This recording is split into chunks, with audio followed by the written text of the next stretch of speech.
AP today news. Srikakulam జిల్లా Srikakulam assembly అభ్యర్థిని Telugu Desam party అధిష్టానం ప్రకటించినప్పటి నుంచి తాను వెంటిలేటర్ పైనే ఉన్నానని, సరైన నిర్ణయం తీసుకుని తనకు ఊపిరి పోయిందని మాజీ మంత్రి గుండా అప్పల్ సూర్యనారాయణ అన్నారు.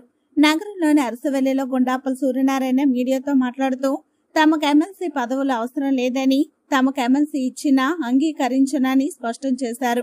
ప్రజల కార్యకర్తల అజెండాయే తమ అజెండా అని, తమకు ఏనాడు వ్యక్తిగత అజెండా లేదని వివరించారు. పార్టీ క్రమశిక్షణ అన్నారు. ఈనాడు పరిస్థితి ఏమైందన్న ప్రశ్నకు సమాధానం లేకుండా పోయిందన్నారు. పార్టీ ప్రతిపక్షంలో ఉండి కష్టకాలంలో ఉన్నప్పుడు లక్ష్మీదేవి వెంట ఉన్న గ్రూపు అంతా క్రమశిక్షణతో పనిచేస్తారన్నారు. 2 ఏళ్ల క్రితం నుంచి క్రమశిక్షణ లేకుండా ఎవరితోనూ మనకు సంబంధం లేదని చెబుతూ కార్యక్రమాలు నిర్వహిస్తున్న వ్యక్తికి టికెట్ ఇవ్వడం సమంజసం కాదని స్పష్టం చేశారు.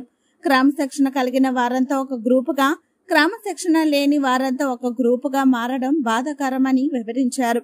పార్టీలో అసమ్మతి చిచ్చు రేపిన వ్యక్తికి టికెట్ కేటాయించడం సరికాదన్నారు. పార్టీలో వర్గపోరుపై పలుమార్లు రాష్ట్ర పార్టీ అధ్యక్షులు కింజరాపు అచ్చెన్నాయుడు దృష్టికి తీసుకువెళ్లిన ఆయన పరిస్థితి చక్కదిద్దలేరని చెప్పారు. ఇప్పటికైనా పార్టీ అధిష్టానం సరైన నిర్ణయం తీసుకుని కార్యకర్తల ప్రజల మనోభావాలను కాపాడాలని ఆకాంక్షించారు.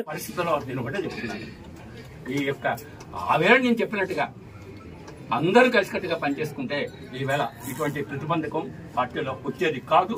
నేను ఎంత కష్టపడాను, ఎందుకంటే గతంలో కూడా ఇటువంటి పరిస్థితి ఉత్పన్నం అవడం వల్ల నాకు రాజకీయంగా ఉరింది.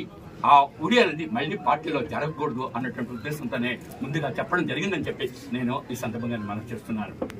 అటువంటి పరిస్థితుల్లో ఈవేళ హైకమాండే ఈవేళ చెప్పాలి. ఈవేళ డిసిప్లిన్ గా ఉన్నటువంటి వాళ్ళకి ఏంటంటే చిన్న విషయం కాదు.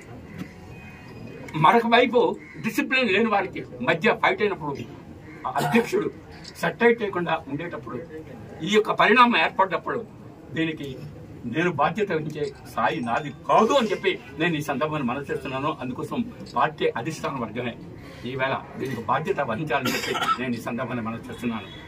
ఈ సందర్భంగా నేను ఎందుకు కోరికలేమంటే నాకేదో పార్టీ పరంగా ఏదో ఎమ్మెల్సీ ఇస్తారు, ఇంకేది ఇస్తారా, ఇంకోటి ఇస్తారంటే నాకు ఏనాడు కూడా పర్సనల్ ఎజెండా లేదు. గత 40 ఏళ్ళుగా నేను ఒకటే, నా ఎజెండా మీ ఎజెండా, ప్రజల కోసం ఎజెండా. మనం ఎవరు కూడా వ్యక్తిగత పనుల కోసం ఏనాడు కూడా ఈ పార్టీని ఉపయోగించలేదు, ఉపయోగించాలని కూడా మేము ఈ సందర్భంగా మనం రేపు మా ఏదో ఎమ్మెల్సీ ఏదో పరిస్తే మేము యాక్సెప్ట్ చేయమని చెప్పి మీ ముందు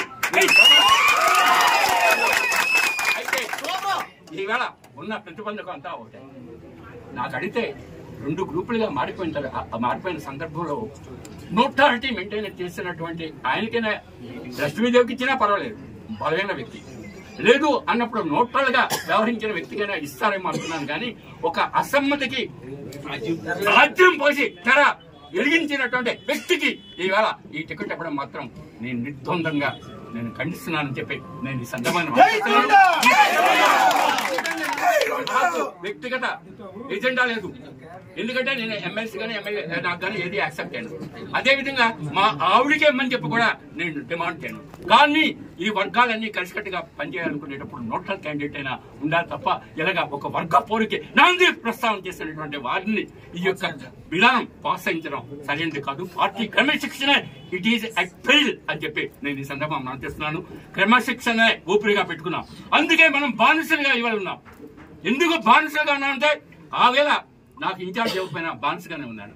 ఎందుకంటే ఒక పార్టీలో సేవకుడిగా చేరిపోయిన తర్వాత ఒక నాయకత్వం, ఒక సిద్ధాంతాలని ప్రజల్లోకి తీసుకెళ్లిన తర్వాత ఆ యొక్క బానిసత్వంలోకి వెళ్ళిపోతాం. తప్పు కాదు, పార్టీని బానిసలుగానే ఉండాలి. అటువంటి బానిసత్వ ఆలోచనలే మనకు ఉన్నాయి తప్ప ఏనాడు కూడా పార్టీ మీద తిరగబడదాం అన్నటువంటి ఆలోచన కళలో కూడా మన ఎవరికీ లేదని చెప్పి నేను ఈ సందర్భంగా మనం చేస్తున్నాను. అందుకోసం మన వారికి చెప్పండి, సర్దిద్దండి. ఏ విధంగా సర్దిస్తారో అందరికీ చెప్పండి, అందరికీ చెప్పి మీరు కన్విన్స్ చేయండి అని చెప్పి నేను ఈ సందర్భంగా మనం చేస్తూ నన్ను మరొకలా అపార్థం చేసుకోకండి అని చెప్పి నేను ఈ సందర్భంగా తెలియజేసుకుంటూ నేను ఇప్పుడు ప్రస్తుతం వెంటిలేటర్లో ఉన్నాను. ఈ దెబ్బకి అందుకోసం వెంటిలేటర్ ఉండేవాడికి మళ్ళీ ఊపిరిచ్చేటట్లు ఎంత ముందు పెట్టండి.